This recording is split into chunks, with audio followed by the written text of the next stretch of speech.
So shall I turn it over to? I'm going to give some yes. notes first. I'm Jessica. I'm the current president of the SFA, and I have a couple announcements.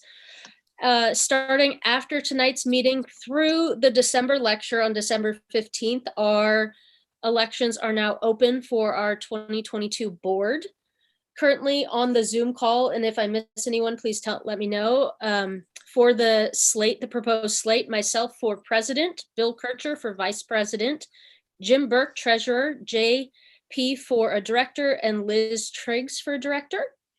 The ballots will be going out via email to all members tonight or tomorrow. If you would like a paper ballot, please email me or tell me on this lecture and I can send you one. And then also our website has been updated. In addition, some new fun additions. We now have a forum for members to have frequently asked questions or talk to other members. And then we also have a buy, sell, trade part of our website. And again, those are for members only. They're behind the member wall. And so you will need you'll need to sign in for that, sorry. And then our last TAM star party, members only star party, is on Saturday, December 4th. Fingers crossed for clear skies than this month. And I'm still finalizing the dates for 2022 with the Rangers. There was a slight delay on that, but hopefully our first star party of 2022 will be January 1st, which is a Saturday. And I believe that is it for the president's remarks. So I'll turn it over to Linda. Okay, I'm going to talk about the next month's talks, the next 2 months. December 15th, the talk is Not So Fast Supernova. The highest energy cosmic rays are detected in star clusters. Dr. Qi Fang, she's the assistant professor, Department of Physics, University of Wisconsin at Madison. It's not just light we receive from the universe. Earth also receives cosmic particles that travel enormous distances at incredibly high speeds. Where do they come from? Is there a smoking gun? You will learn about these energetic messengers and what they say about nature's accelerators, including star clusters. Then on January the 19th, celebrating SFAA's 70th anniversary. The first meeting of SFAA was in 1952, and it was at the Randall Museum. It was an exciting time for amateur astronomy in the Bay Area. The planetarium at Cal Academy was also having a celebration of 70 years as well. And Sky and Telescope magazine, by the way, is beginning its 80th year. Our speakers will share stories about experiences with star parties, telescope making, lectures, and our long fellowship with shared interests. So I'm so much looking forward to hearing that talk January 19th. Tonight's speaker, Gibor Basri, Professor Emeritus in Astronomy at the University of California, Berkeley. He obtained his Bachelor of Science in Physics from Stanford University in 1973 and a PhD in Astrophysics from the University of Colorado at Boulder in 1979. He joined the faculty at UC Berkeley in 1982. His first work concentrated on stellar formation as well as continuing studies of stellar magnetic activity. In the 90s, he was a discoverer and early pioneer in the study of brown dwarf stars, in addition to rotation and activity on low mass stars. In 2000, he became a co-investigator on NASA's Kepler mission, which revolutionized our understanding of exoplanets and took stellar science in a new direction. Professor Basri has written 200 technical publications along with many review articles, and he served on committees helping to award major NASA and National Science Foundation grants and tax for awarding time on both the Lick and the Keck observatories. Tonight, we'll learn how newborn stars prepare for the birth of planets, and we welcome Dr. Gibor Basri. Thank you, Linda. Can you hear me? Yes, I can. Thank you. Great. Okay. Well, thanks everyone for inviting me. I've got a lot of material, so I'm going to just jump right in. We live in a very privileged time in human history, in the sense that people have always asked, where did this come from? How was the Earth made? And for the first time, we're the first generation that can actually see these processes in action and know how all this happened. So I'm going to talk mostly about star formation, but I'll say some things about planet formation as well, because it turns out they're very connected to each other. Oh, and Linda, when would you like me to finish by? You can take an hour, I'm sure, and then so welcome you for recommending questions and answers. Okay, great. So this is a picture of the Milky Way, as I'm sure you all know. And the places where stars are born are these dark clouds. These are clouds of dust. The dust was produced by previous generations of stars, and then it recollects in the interstellar medium into these clouds. But the clouds are actually mostly hydrogen gas. The dust is only about 1% of the mass in these clouds. But when it collects enough to make the dust clouds look dark, and then you're talking about a place where you might get star formation. This was a visible picture of the Milky Way. Here's what the Milky Way looks like in the infrared. So here's the plane of the galaxy here, and you can see dust, which has been heated up by stars glowing all around in the sky. And the places where these clouds form up are actually favored in spiral arms. So we're in a spiral galaxy, and this is not our galaxy, obviously, but ours is somewhat similar. You can see these dark dust lanes, and you can see the red light, which is coming from hydrogen that's energized by newly formed high mass stars. So you can actually trace where star formation is happening in this galaxy by the dark brown and the bright red colors here. So zooming in a bit on some of these clouds, these are called molecular clouds because the density of the gas gets high enough that instead of just being hydrogen atoms, the hydrogen can form into hydrogen H2. And there are other molecules there, like, for example, carbon monoxide. But in terms of taking visible or infrared pictures, it's the dust that we really see. So this is the famous Hubble, pillars of creation picture. And indeed it is. This is a newly star-forming region. And little places like this, these little appendages here are places where the gas is even denser, like this one there, where stars are actually forming inside, and we can actually see them in the infrared. So the conditions in the regular interstellar medium, you have like 1 atom per cubic centimeter. It's extremely empty. But in these clouds, you can get up to something like 1 million atoms per cubic centimeter.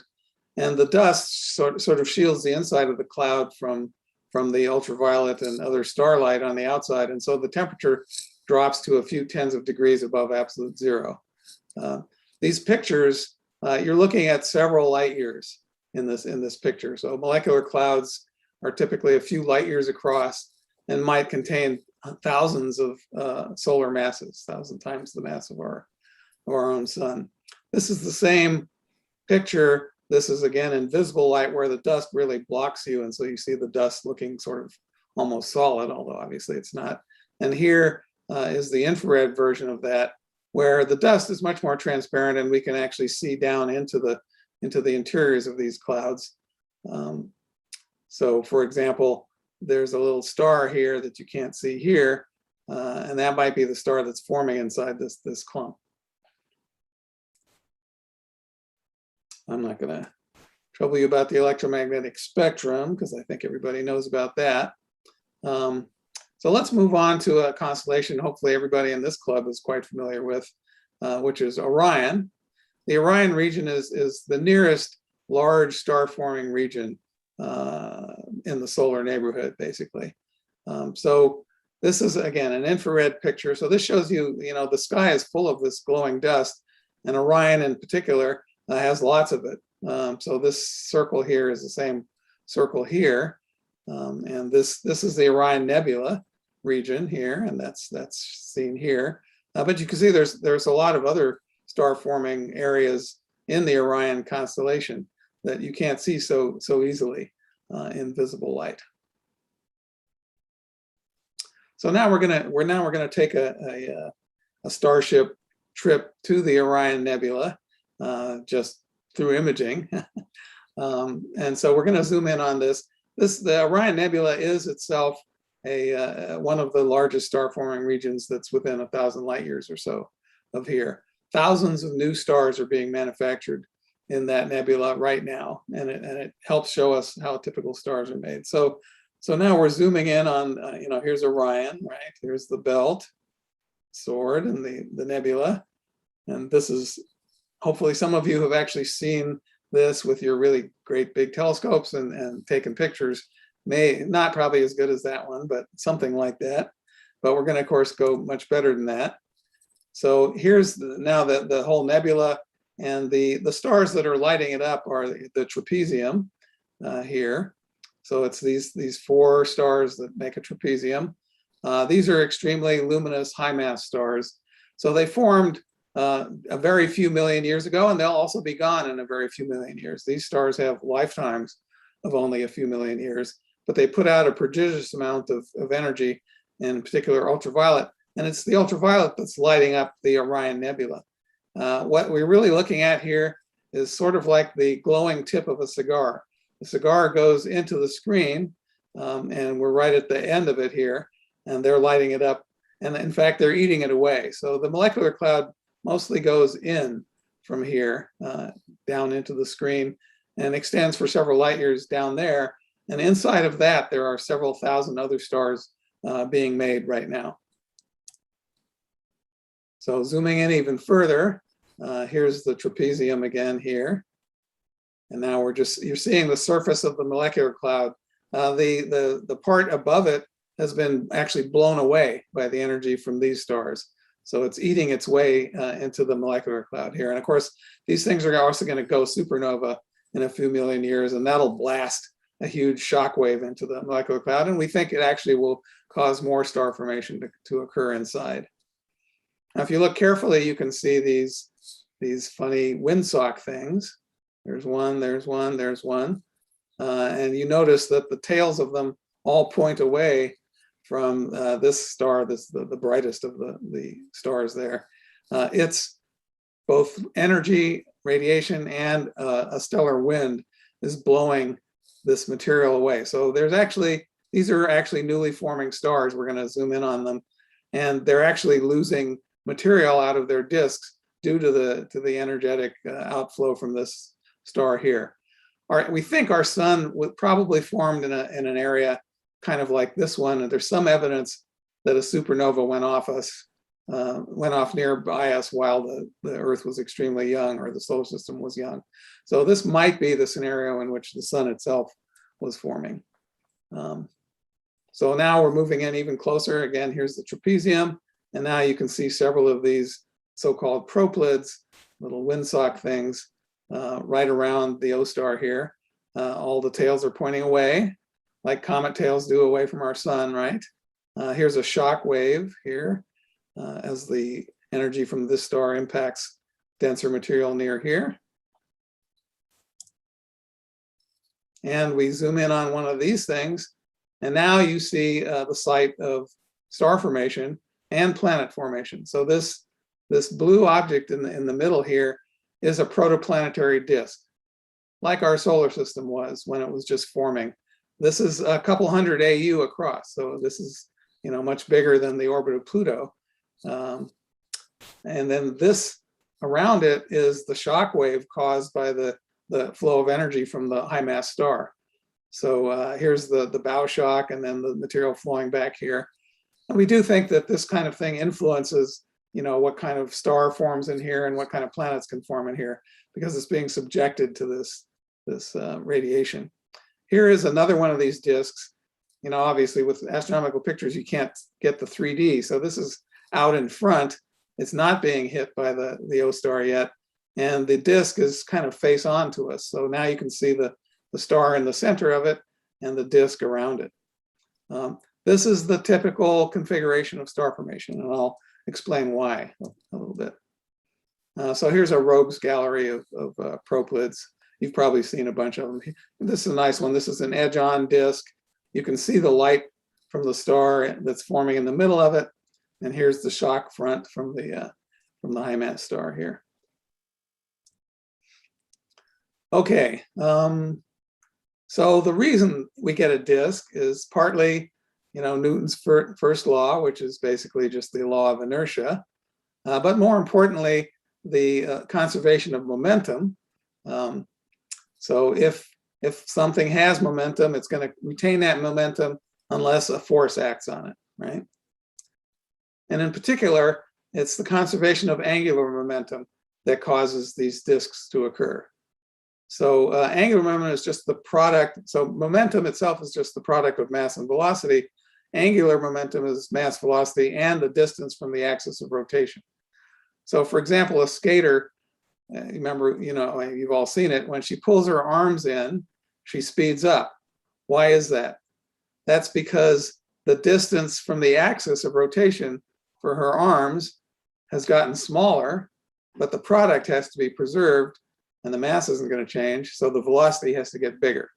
So that's why the skater spins up.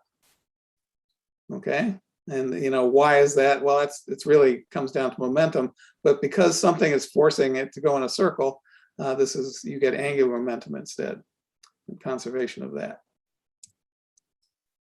Okay, so then the other force, of course, at work in the whole star formation process is gravity.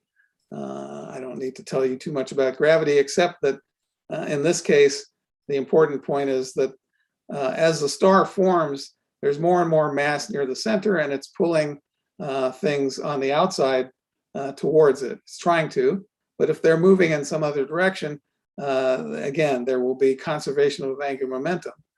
And so how does this end up making a disk? I hope this will be clear. So we start with some kind of cloud, okay? And the important thing to know is that every cloud has a little bit of spin. Why? Because they're formed in the turbulent interstellar medium, and as you make them into a cloud, it'd be extremely difficult to make it so that the cloud wasn't spinning at all. You've got gas coming in from different directions, and it'll end up with some kind of net spin. It'll be very small, like the cloud, if you left it, a light year across, it might take 10 million years to go around once. But because gravity is trying to pull matter towards the center, the spin is going to speed up, just like the skater. Now, the other thing, though, remember, was you need to reduce the distance to the axis of rotation. But if you're falling in near the axis of rotation, you can basically fall in without reducing that distance much. So it's easy to fall this way. It's easy to fall vertically. And of course, this is in space, so vertically could go this way or this way, right? It's falling towards the middle.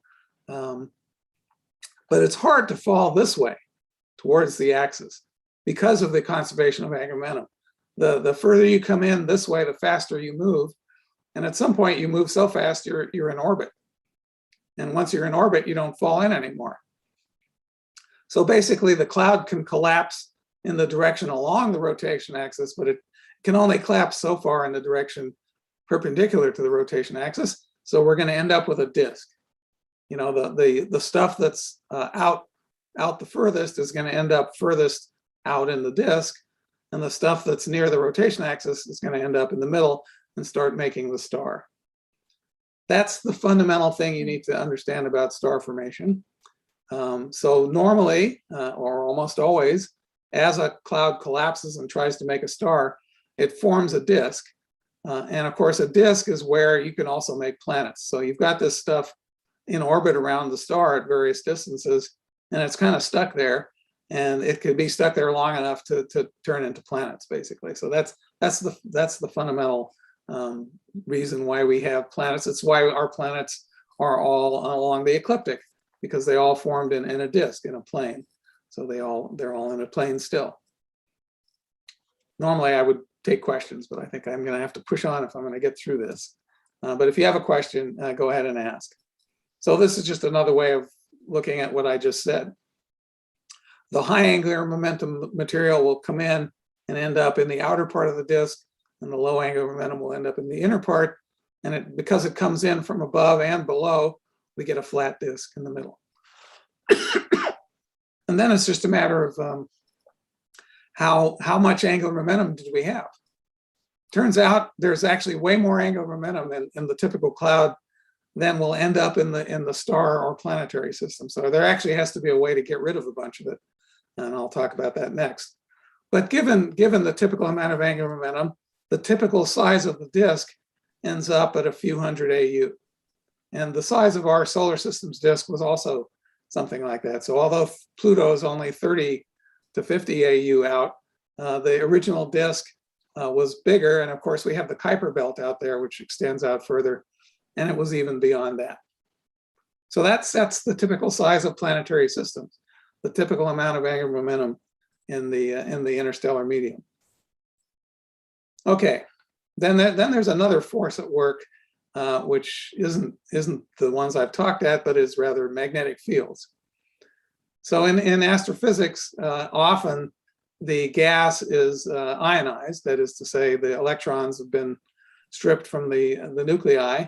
And once you have an ionized gas, it has to follow magnetic field lines if there's a magnetic field present. So in the same way that you've noticed iron filings following the magnetic field lines around a bar magnet, when you have magnetic fields in astrophysics and ionized material, which you often do, the plasma has to follow the field lines. So here's a picture of solar coronal loops. Well, there are actually magnetic fields even in the interstellar medium. They're very weak, micro Gauss. So the field on the Earth is something like a Gauss. The field on the sun, where it exists, is something like 1,000 Gauss. And the field in the interstellar medium is something like a millionth of a Gauss. On the other hand, we're going to take this field and we're going to start compressing it as the star begins to collapse. And so the field will grow stronger. So it starts off, a light year across, then it ends up, something like 1/10 of a light year across, and the field starts to get, stronger and stronger. And by the time you're making a planetary system, it's only, light hours across. So there's been a big compression, and that will make the field stronger. Of course, we get the disk right in the middle, but also the field has now been pulled in, and it will also be organized kind of along the rotation axis as well. And so, why is this lucky or handy? Because it turns out the field is a great way to lose angular momentum. And that's how you actually can make a star. As I said, there's way too much angular momentum in an interstellar cloud to get it to go all the way down to the size of a star. So you have to dump most of the angular momentum somehow, and the way it dumps it is along these magnetic field lines. So as the disk forms and starts to pull in towards the star, the magnetic field lines are pulled in as well. And so that means they're sort of bent outwards, but they're anchored at a certain distance in the field. So if I push something out along this field, it has this angular momentum here. The magnetic field makes it go out. Now it has too much angular momentum, so it'll slide out along the field, and I start getting a wind coming off the disk, and it's carrying angular momentum away with it. And that's actually how nature solves the angular momentum problem to make stars and planets. So we see these winds. I'll show you pictures of them in a minute. As the system really forms up, you get two kinds of winds. You get a wind off the disk here, and the star at the middle of it actually starts producing a stronger field. And of course, the orbital velocities around the star are very, very fast compared to out here. And the field gets wound up around the rotation axis of the star. And again, when material gets pushed up a field line, it finds itself in this helical spiral going outwards, and it just accelerates up these field lines in a helix around the rotation axis. And that ends up making us a high velocity collimated jet of material, which is also carrying off angular momentum from right near the star. So we see both kinds of things, the disk winds and the stellar jets. So, you don't have to believe me, we have pictures, right? So here's the situation sort of in the middle of the star formation process. We had this big cloud, it was collapsing. A lot of it ended up in this disk. Material is still flowing in from the sides here, but the disk wind has started to clear out the area, sort of parallel to the rotation axis. So you end up with a cavity which starts growing as the disk wind blows material out and carries angular momentum away. And then right in the middle, the star produces this high velocity jet. So this is tens of kilometers per second here, and there's hundreds of kilometers per second in a very tight jet, from this magnetic field wound up around the stellar axis. And here is a Hubble picture of an edge-on disk. So the disk, you can't really see it, but it's this dark lane in the middle. Here's the sides of the cavity here, lit up by the star that's in the middle. And here's that jet coming out the both axes. Those of you who are fond of black holes will recognize this picture. It's a similar thing happens on galactic scales as well. So supermassive black holes end up looking a fair amount like this, only instead of 300 kilometers per second, now you get close to the speed of light in this jet here. So here's another picture of a newly forming star. And the reason I show this picture is there's yet another way to get rid of angular momentum, and that's through spiral density waves. So you might have wondered, why is our galaxy a spiral galaxy? Well, it's actually doing the same thing. In fact, why is it a flat disk? For the same reasons that I've just described here. And it's a spiral galaxy because it's also trying to get rid of angular momentum. In essence, the ultimate plan is to make the whole galaxy fall into the central black hole. But of course, it can't do that when it has orbital angular momentum, so you have to get rid of it. And the spiral waves basically carry angular momentum and deposit it on the outside. So stuff goes flying off the ends here, and the spiral stuff can spiral in along the spiral arms slowly towards the center. So this is a picture, though, of a star forming and the circumstellar disk doing the same kind of thing. Okay. And then finally, the last method to get rid of angular momentum is sort of like just viscous accretion, except that it's not that the gas is actually rubbing against itself. These gases are much too thin to have much of that. But it turns out that with turbulence and with the magnetic fields in the disk, it kind of can act the same way. And so finally, the star gets its material mostly from spiraling in through the accretion disk. But the accretion disk will last several million years, and while it's there, it builds planets. So that's the basic idea. Now, when it comes near the star, remember I said the star started generating its own strong fields. And so at some point, the star's fields start controlling the motion of things. And the last drop of material from the disk to the star actually happens along magnetic field lines that are attached to the star. That was one of my early research projects. I was one of the folks who came up with this picture. Okay, so just in case you weren't convinced, here's a picture of a star forming region. This cone here is actually a disk wind blowing out, and this sort of cliff here or waterfall is the edge of the cloud being lit up by some bright star off here. But if we zoom in on this, here, perfect. So there's a newly forming star in there, has a disk around it. It's shooting its two jets and disk wind. So the disk wind is producing this broad cone here. Here's where the disk wind is shocking into the interstellar medium. And there's the stellar jet coming out that way. And the other side of it is buried in the cloud here, so you can't see it. But we know it's there too.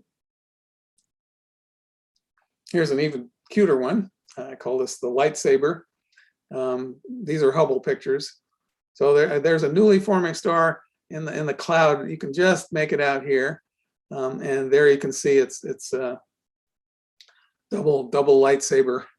And the length of this jet is already like a light year. So that the star actually fires off this angular momentum and this material back into the cloud at high velocity.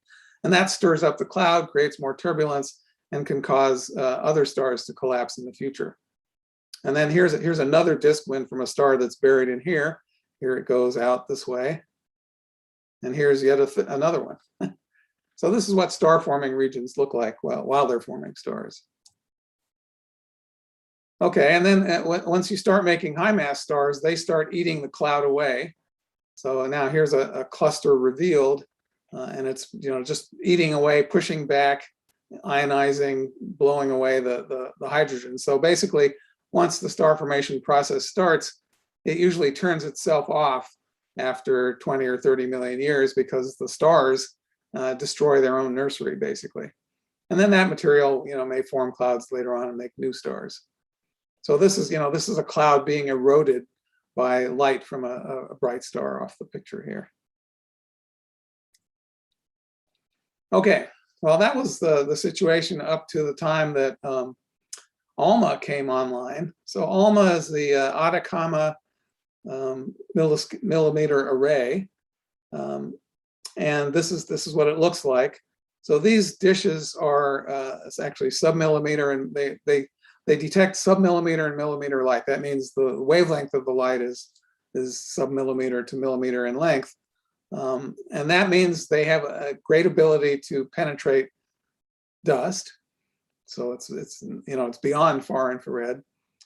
And because the wavelengths are long enough, we can control the light well enough to create these arrays. So these are all different telescopes, but the signal they collect, so that it's a dish and it's collected at the receiver, and then it's piped down through cables and combined in some central place, so that this looks like several pieces of a much larger telescope. And these dishes can be moved, further away and closer to each other to make that sort of faux telescope different sizes. And the bigger it is, the more angular resolution it has. And so ALMA, it has enough angular resolution, even though millimeter waves are much harder to focus. Using this interferometer, we can actually get better resolution than you could get with Hubble or anything else. So these are now ALMA pictures of the dust in protoplanetary disks, and now you can see the real structure in them. And it was an amazing surprise to find all these rings and gaps and amazing different structures for these different disks. So now you understand why they're all disks, but why do they have gaps in them and rings and stuff? Well, our best theory for that is that's caused by planets. There are planets embedded in these disks. You can't see them, but they cause the material to collect in rings, or if they're big enough, they clear a gap around themselves and so on. So you're really watching planet formation in action here. So here's another blow up of a few. This one is, we're looking face down on the disk. So here you can really see the ring structure. Now I should say the orbit of Pluto is like the edge of this inner ring here. This is much bigger than the solar system you're used to thinking of, but it's typical, and it's probably what our solar system looked like at the beginning.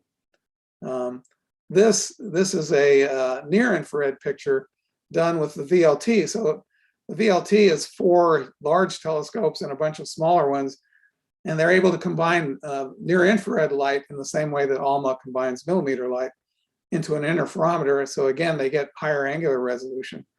So here what you're looking at is the cavity that I was describing. So the disk wind is opening up this cavity. The disk itself is in the central lane, and here's the back cavity, the other side of that. Here you see a very structured ALMA disk in here. Okay, so at that point I have to switch PDFs here. So I think I'll stop sharing for a moment, switch them, and then come back again. But we'll start up again here. So now we're going to start talking about planet formation itself. Maybe I can take a question or two while I'm doing this.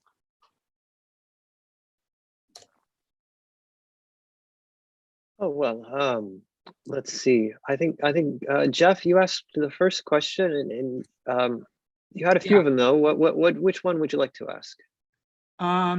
Well, yeah, my first three are ones that have to do with star formation specifically. So I'll just ask them. I tried to list them in order of starting from star formation.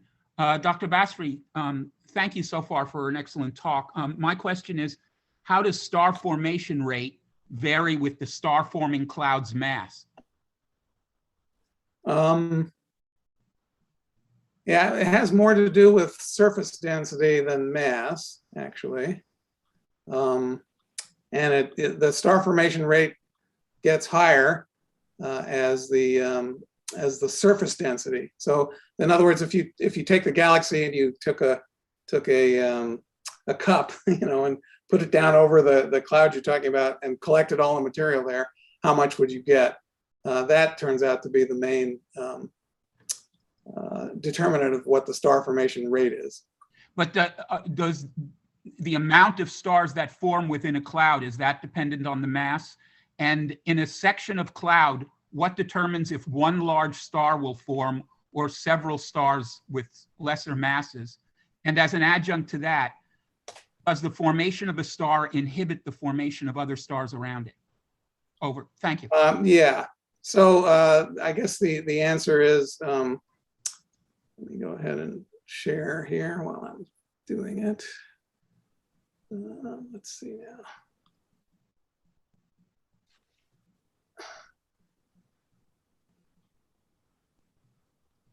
Hopefully that'll work. So if the denser the cloud is, the more high mass stars will form, basically. So if it's a massive molecular cloud, it's more likely to have denser cores in it and more likely to form high mass stars. So it's the bigger, more massive molecular clouds that do the high mass star formation. And once you get a high mass star forming, as I showed, it has a tendency to quickly erode the area around it. Then it explodes as a supernova and really messes things up. So when you have high mass star formation, the cloud lasts less long, but it has a tendency to make more stars while it's doing it. Thank you. Is there another question before I keep going? Well, there was one more question raised from, I think, Shihan. Shihan, did you, and I forgive me if I'm mispronouncing the name, but did you want to, I don't quite understand what was written. I'm not seeing your name in the list either. Okay, well, I'll go on and maybe we'll just carry on wording. Take it at the end. All right, so the point I've been making is that it's part and parcel of the star formation process to end up with a disk of gas and dust around it, and that's the natural site for planet formation.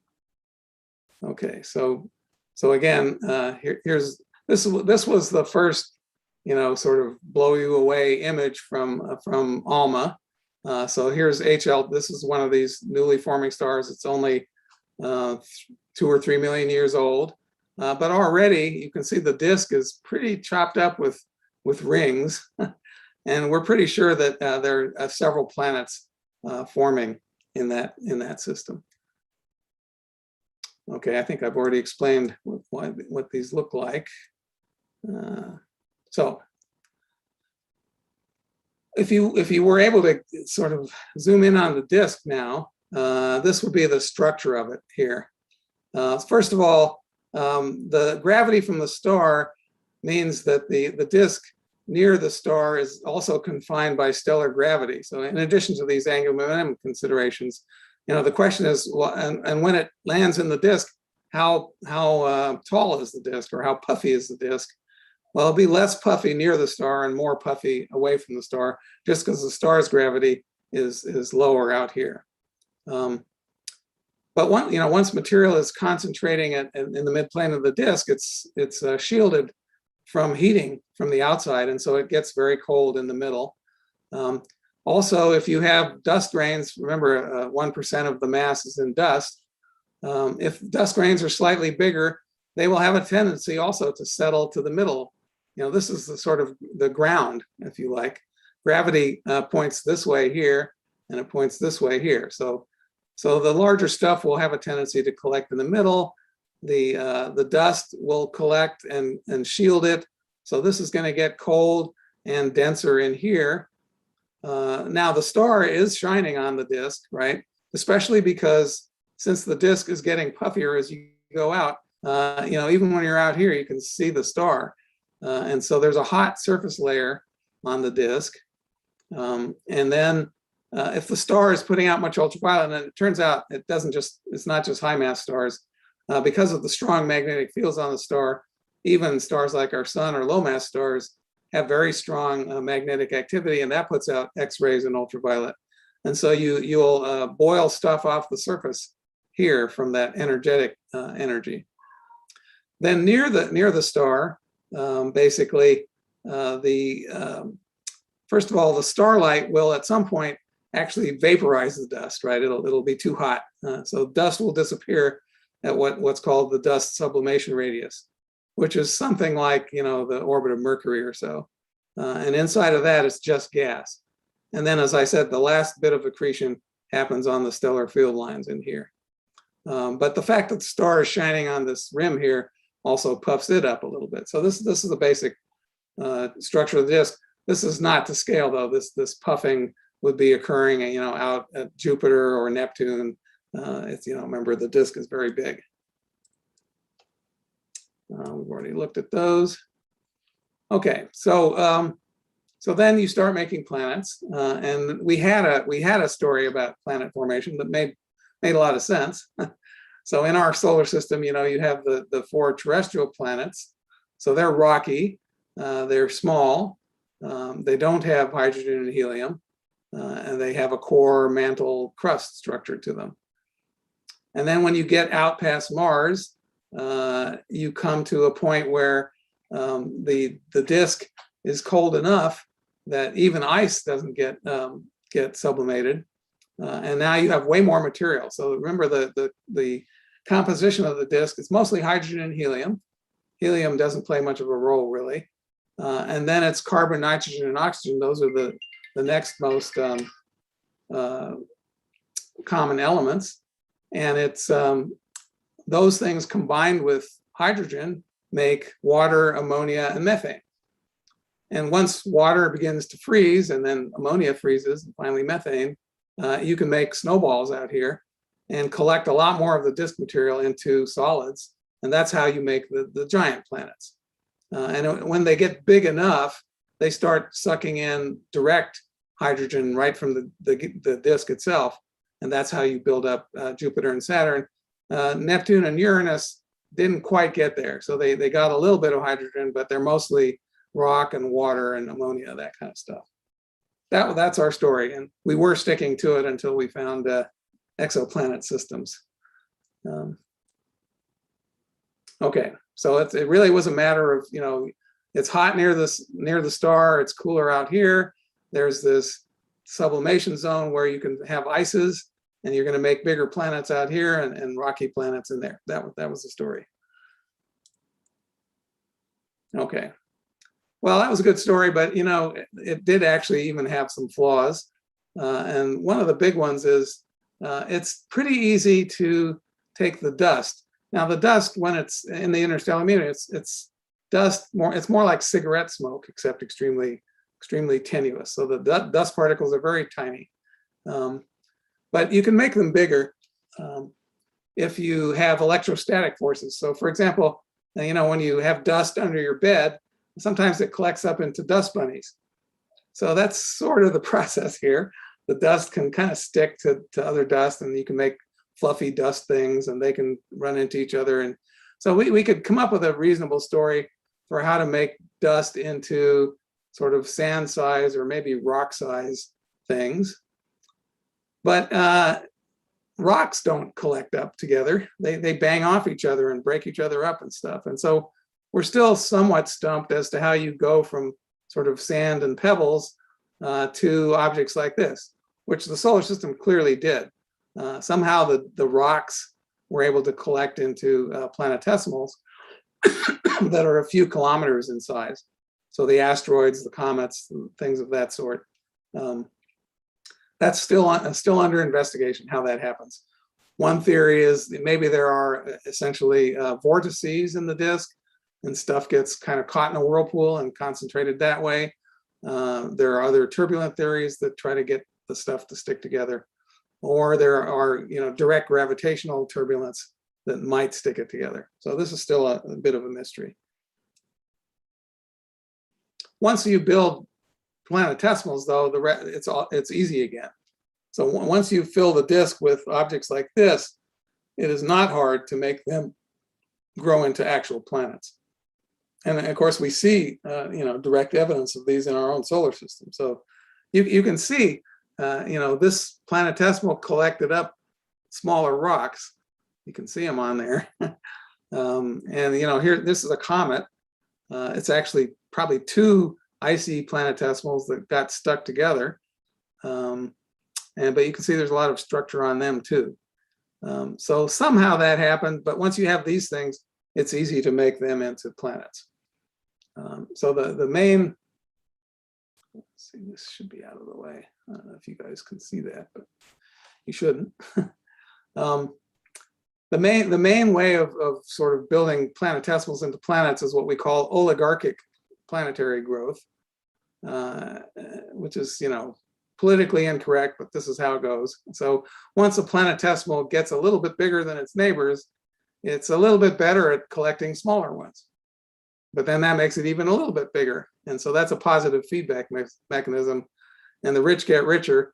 And pretty soon, you get larger objects that are collecting up all the smaller objects in their neighborhood. And that goes on until they can't sort of reach anymore. And so that's how you build up protoplanets.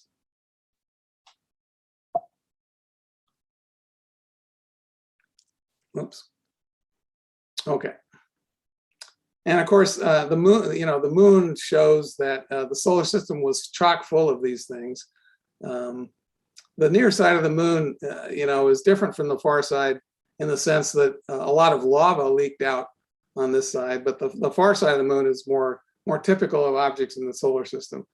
So the early solar system is an incredibly violent place. You basically have objects of all kinds of sizes flying around, and the bigger ones are collecting the smaller ones, and they're collecting them in a somewhat violent manner. And then even some of the bigger ones collect each other. So I'm sure you know that the main theory for the formation of our moon was sort of a Mars-sized object running into the early proto-Earth. And that formed a disk also, out of which the moon evolved.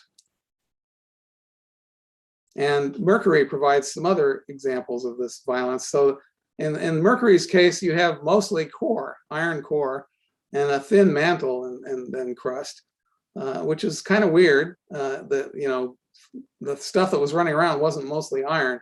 So probably Mercury was bigger, and it got hit by probably a comparable sized object, lost a lot of its mantle, and we're looking at sort of the remains. So violence, that's the main thing about planet formation early on, just crazy.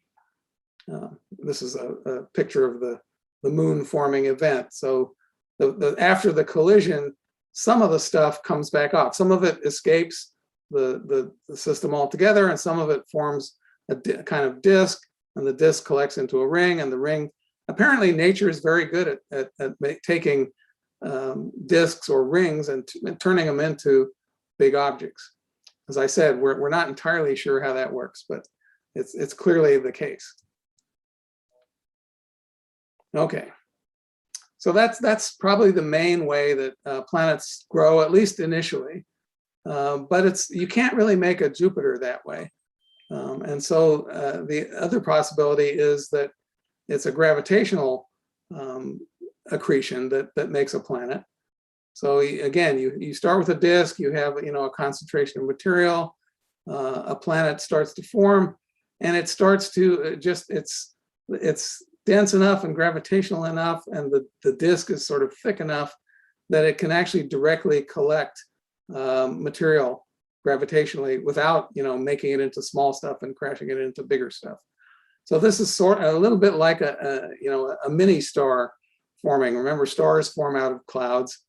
So it's possible that gas giant planets also sort of form out of a cloud in the disk without going through the intermediate phase.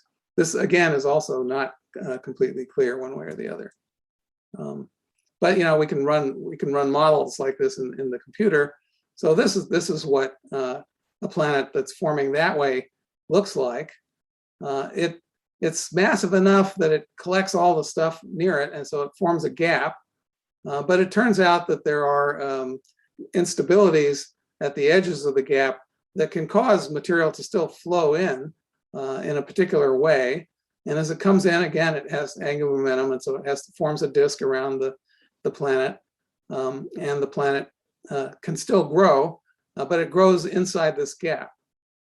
And now the other thing that's fun to remember is, this out here, this is an accretion disk with a gap in it. Well, it's still accreting, and in fact, material is crossing the gap.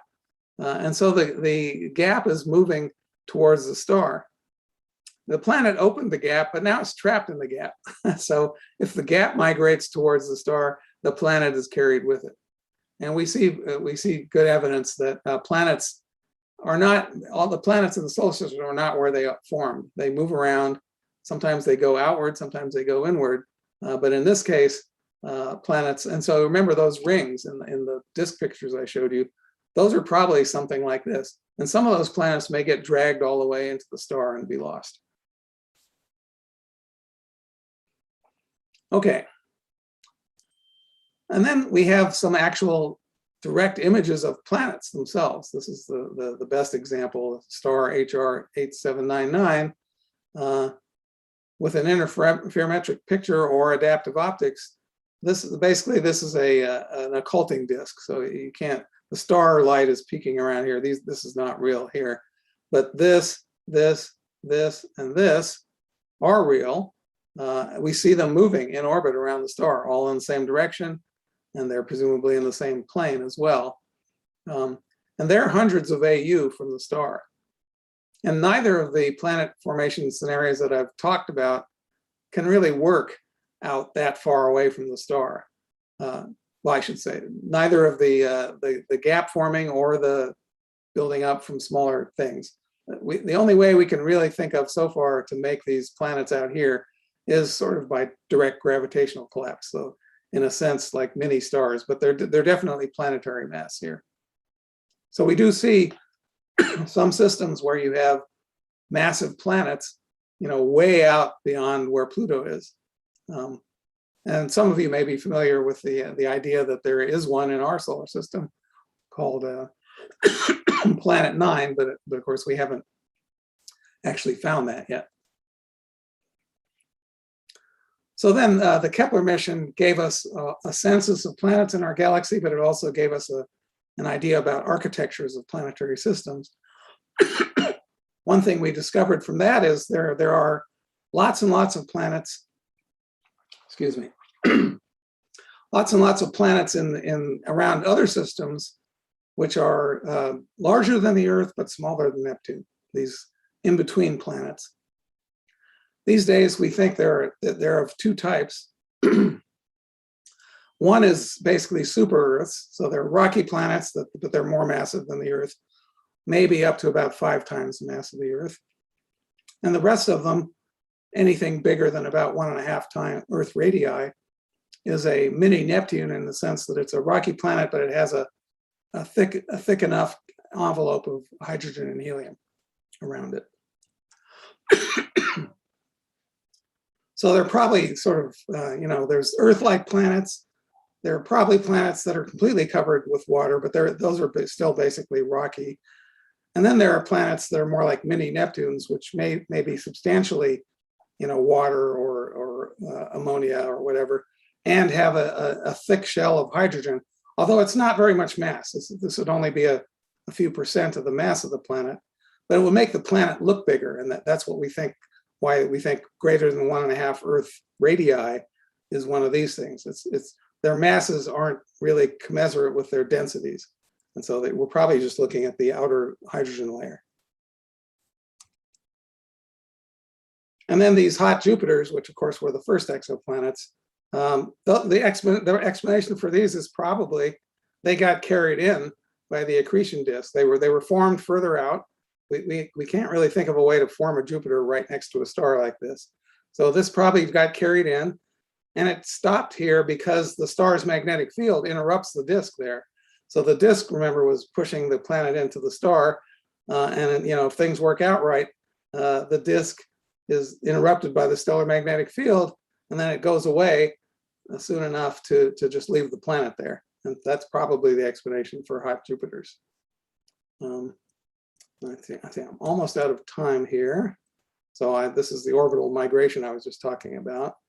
And so I think I'll end here by pointing out that actually what Kepler showed us, though, is that planetary systems are nothing like our solar system. At least the ones it found were, now it actually couldn't have found a system like our solar system, because our solar system was kind of got two small planets too far from their star for Kepler to really pick up.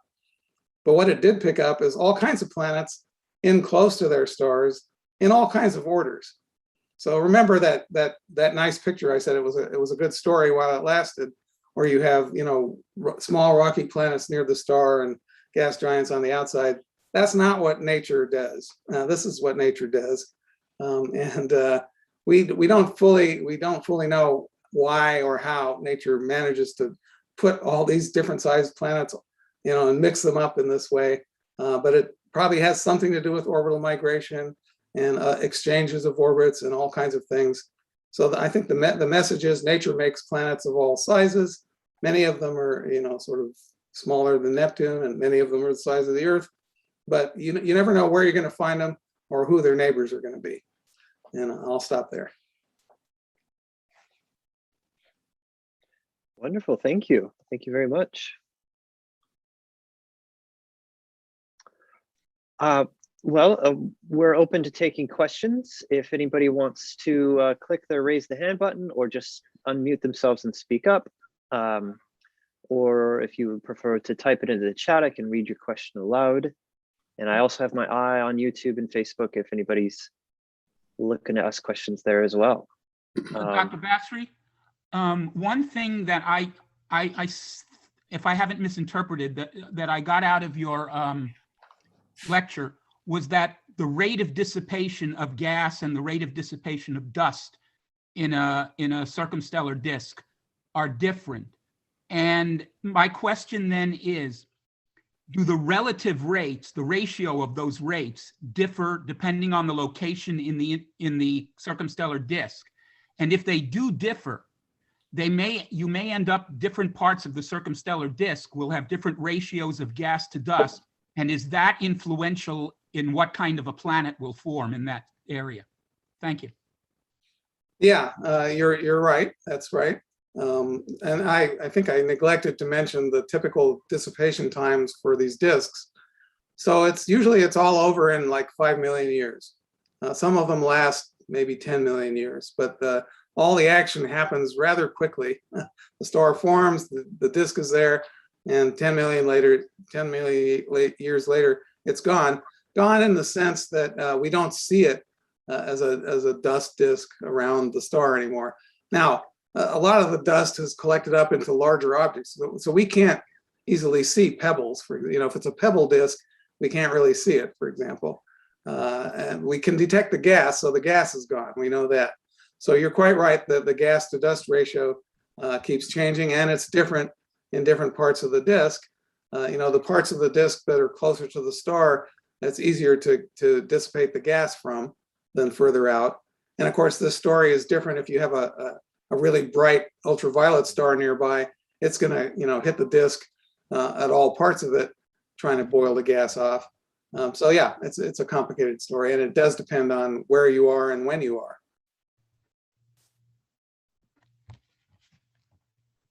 If no one else is going to jump in, this is Jeff Greenspan again.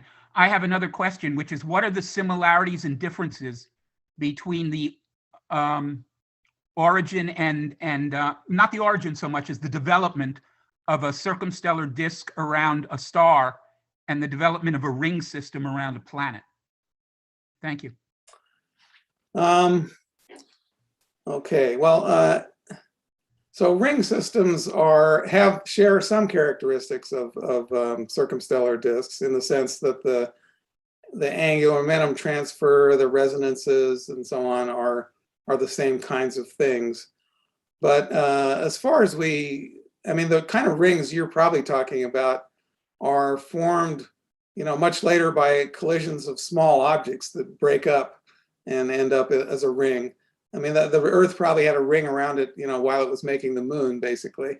It's not really the same as a circumstellar disk, because it was produced locally, by collisions, as opposed to collected, from a much larger cloud due to angular momentum. So, but Jupiter presumably formed kind of the way I showed the giant planet, collecting in the gap, and it had a circumplanetary disk around it, long enough to form the Galilean moons, and we're pretty sure that that's how those formed. You'd call it a circumplanetary disk, but yeah. So that disk being fed by the larger disk would be more analogous to to the same kind of disk. Whereas Saturn's rings, we think, were formed relatively recently by two moons colliding and creating a lot of debris, and so they're pretty different in that sense. I'm going to go to the chat where we have a lot of just positive feedback and then some questions. Wonderful talk, excellent presentation, wonderful lecture, great lecture, so interesting. Thank you very much. Fascinating lecture. Will this be available? Yes, this will be on our YouTube channel and Facebook page. Does Dr. Basri have other lectures online where we could see, or giving other talks coming up in the future? Well, so I've been giving OLLI courses, but I think they're not generally available. I appeared briefly on 2 episodes of Nova in this last series. I think that there are a couple of, there's a brown dwarf talk I gave, there's a Kepler talk I gave that are on the web. But keep your eye out for maybe the next time I give an OLLI course. You could probably get that way. And how do I spell OLLI? Oh, it's Osher Lifelong Learning Institute. So OLLI. That's it. Excellent. Acronym. Very good. And we have also it's also on our website. We have our lectures archived. So the lecture you gave on brown dwarfs a few years ago, I'm sure, is there, and it's an excellent lecture. Oh, okay. Great. And so there probably are 2 or 3 there already on the SFAA archive. Wonderful, thank you. Next question from Ken here. I would be curious to know more about the optics used to capture images in the Orion Nebula. What amount of magnification is achieved? Yeah, so it's not so much a matter of magnification as it is angular resolution. So the pictures that I showed were basically from, first, sort of what I call small telescopes, let's say less than 25 inches, and then the intermediate ones were from large telescopes like the VLT, but most of the close-in ones were done with Hubble. So Hubble has better angular resolution just because it's in space and doesn't suffer from seeing. Now, some of those disk images I showed later were done with the VLT sphere, which uses the 4 VLT telescopes and several outriggers to form an interferometer, and that gives them resolution that's quite a bit better than Hubble. So now you're zooming in. It's not so much that you're magnifying things, but you can make out details at incredibly tiny angular scales. So that's really what's going on with those. So the last, all those, the Orion ones were down to Hubble, and that was it. But some of the images I showed of disks and so on later have much better resolution than Hubble, and that's because they're done with interferometers. So an interferometer basically is several telescopes whose light can be combined in such a way that it's as though they were small pieces of a really big telescope, but operating, like it was one big mirror. So you have to combine the light correctly with, it has to stay in phase basically. And then you can, you don't collect the same amount of light that you would with such a giant telescope, but you do get the same angular resolution. Excellent, thank you. We have a question from Facebook. Dan Smiley asks, well, first he says, thanks so much for the presentation. How will the James Webb Space Telescope affect exoplanet research? Will we get images directly of exoplanets? Yeah, so Webb should be great. We typically won't get images directly of exoplanets any more than we are now, because the problem there is that stars are 1 billion times brighter than planets, unless the planets are far enough away. So Webb will have a coronagraph in it. So that picture I showed of HR 8799 with the 4 planets, but they're hundreds of AU from the star, Webb could take pictures like that. What Webb will do, though, is for inner planets, there's the TESS mission is flying right now, and its purpose is to find exoplanet systems that are around bright stars, bright nearby stars, and it's finding plenty of them. And Webb will take the best of those and observe the transiting planets while they're transiting their stars, and observe them with spectrograph. And so you'll get a spectrum of the star planet system when the planet's in front of the star, and then you'll take another spectrum when the planet is not in front of the star. And in the second case, you're just getting the spectrum of the star.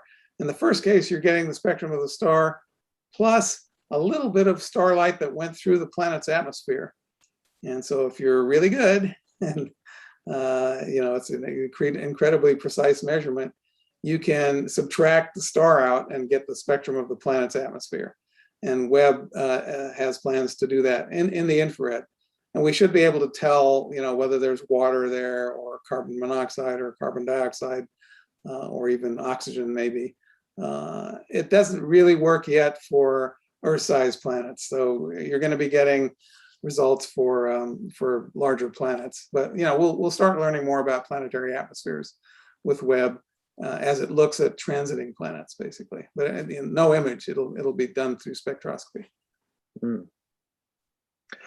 I have a question from Mari. What happens to the dust when the radiation hits it? Well, depends on which radiation you're talking about. So if it's the radiation from the hot stars, that heats the dust, but it doesn't destroy it. If you're talking about the radiation from the forming star, when the dust gets close enough, it gets vaporized by the radiation from the star. So then it goes back into its constituent elements. Or, and this was a fun theory that came out of Berkeley 30 years ago, I guess. Partly me and partly Frank Hsu. So remember, I talked about this magnetic field around the star and how it produces this jet that shoots out. Now, also, some of that wind, so Dr. Hsu came up with this X-wind model. Some of that stuff doesn't shoot out the jet. It flies out into the solar system at various angles. So what can happen is you can have dust, it would be, let's say, pebbles or smaller. Actually, well, there is a preferred size. I'll explain why. So let's say you have dust particles and pebbles and stuff of various sizes coming in.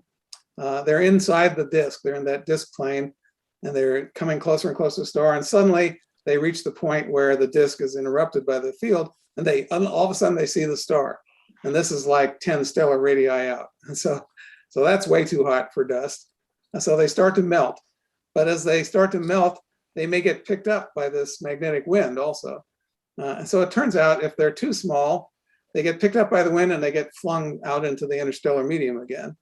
If they're too big, they don't get picked up at all, and then they just melt and can fall on the star. If they're the right size, and the right size turns out to be like a millimeter, they get picked up and thrown, but they don't make it back to the interstellar medium. They land somewhere out in the protoplanetary disk, where they can be incorporated into meteorites or meteors.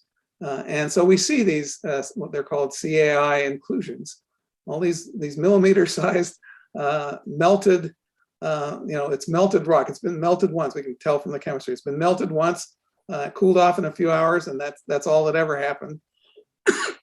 And Dr. Shu predicted that if this theory is right, you should be able to find these things even in comets, that were formed way far out where none of this would ever happen, except they'd be rained on by these droplets that got thrown out by the near the sun, and they were found by the Stardust mission. So that looks like a reasonable explanation. It's not the only one for CAIs, but it's a good one. I have a question from Ken again. Does the dish array sensor compared to a typical digital camera, or how do they capture the light from that far away?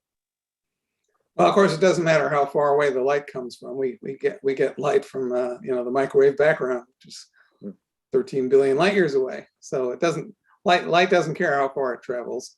But remember, this is a millimeter array. So the light that's coming in is millimeter wavelength, which you would probably call, it's your microwave oven has photons in it that are microwave wavelengths. These are even longer wavelengths. So it's almost to radio, basically. So the receivers, the sensors, if you like, are really, short wavelength radio receivers. And that helps us to combine all the different receivers together to make one big interferometer. It's easier to do it with essentially radio than it is to do it with visible light. Dr. Basri, Jeff Greenspan, a couple of questions on the Webb telescope and our solar system rather than the exoplanet. What types of studies will the Webb telescope be making to help elucidate information about the development of the solar system from the original circumstellar disk? And what type of measurements from the Webb will be used to determine which planets may have formed in place and which may have migrated after their formation? Thank you. I don't think the Webb will do too much on the second question, although you're outside my area of expertise. So I'm gonna not answer too much because I'm not sure. But as far as I know, it's not going to do too much about that. The migration stuff is done mostly by orbital theorists. So particularly the orbits of Kuiper belt objects now are very informative about what the planets were doing earlier. And so there's a pretty strong theory that Jupiter and Saturn moved a little bit closer to the sun after they were formed, and Uranus and Neptune definitely were pushed further out after they formed. And Neptune collected Pluto-like objects as it was going out. The only ones that survived are ones in resonant orbits like Pluto. And then we can see evidence of that migration from the orbits of Kuiper belt objects. So I don't know that Webb's going to do a lot about that. If we found Planet 9, it could do a nice job of observing that. And maybe that would help with that question. But I think most of what we'll learn about planetary migration will come from exoplanet systems. And Webb will help with those too, of course. And a leftover star formation question. In spiral galaxies, why does star formation preferentially occur in the spiral arms? Yeah, the spiral arms are actually spiral density waves. When we teach Astro 10, we say when you're on the freeway and there's a traffic jam, that's a density wave, right? So cars come up to the density wave, they have to slow down and go slowly through the jam, and then they speed up again when they get to the other side. That's what stars are doing in spiral waves. So the spiral wave is a density wave. It slows them down, and it also compresses the molecular clouds. That's that same process. And when they get compressed, they're more likely to form stars. So that's the basic answer. Thank you very much. If I check out for some reason, it says I'm down to, it's going to turn off. I'm charging it. I don't know why. If I don't get to say goodbye. Okay. Thank you so much. We'll see what happens. I'm all plugged in here. Well, I'm not seeing any more questions, so I'm gonna say. I don't know if you want to tackle this, but you brought up the topic of comets, and I want to know two things, two discoveries, fairly recent. I think that it's true that comets have some form of water ice that is in a different crystalline form than water ice found on Earth. And I also thought there was a very recent announcement that they have found a fourth phase of matter that they're calling a superfluid, a fifth phase, I guess. Well, yeah. What I know about that is there was an announcement recently of another form of ice, they call it ice, that occurs deep inside, planets like Neptune. So these are phases of water that are under intense pressure and at different temperatures. Ice will take different forms if you make it super cold or you crush it super hard or whatever. There are like do these 10, have any 10 different kinds. Do these have any implications either for the planet's formation or for the possibility of life on other planets? No, these are all forms that are either deep inside or they're out in comets. They do affect the structure of the planet a little bit. So part of the interest in these things is so that we can compute. If I take a planet of a given composition and I give it a given mass, what will be its actual radius? How much of that will be what forms of ice, how much pressure do they sustain, et cetera. So it's useful for understanding planetary interiors, but not for life. Thank you. Thank you for an excellent talk and discussion. Thank you. Well, thanks for inviting me. I always enjoy talking to the group. So maybe I'll do it again in a couple of years. Thank you so very much. We always learn so much. All right. It's wonderful to have you. And thanks everyone else for joining as well. Mhm. Bye-bye. Bye. Thank you. Take care, everyone. Have a good Thanksgiving. Thank yes. you. Thank you. Bye-bye. Thank you, Jay. Haha, thank you. Mhm. Okay, I am toggling off the stream.